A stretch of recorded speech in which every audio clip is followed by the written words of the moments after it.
My name is Nyashomba Githu, and design is for everyone.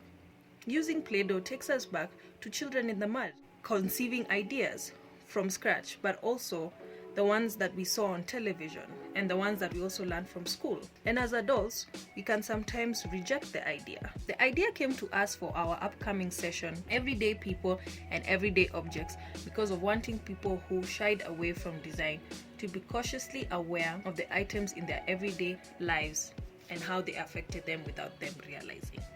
A designer cannot design a product without incorporating how it will ensure that the human being is completely comfortable using and operating it on their own. With any session, we would brainstorm multiple ways of executing the challenge we wanted to give the audience.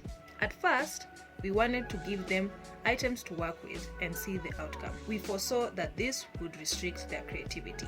So we decided it's better to let their imagination run free. Let them decide the products that they wanted to upgrade. Catalysts in the different groups play an important role in accelerating the conversations and really challenging the ideas of the minds in the groups.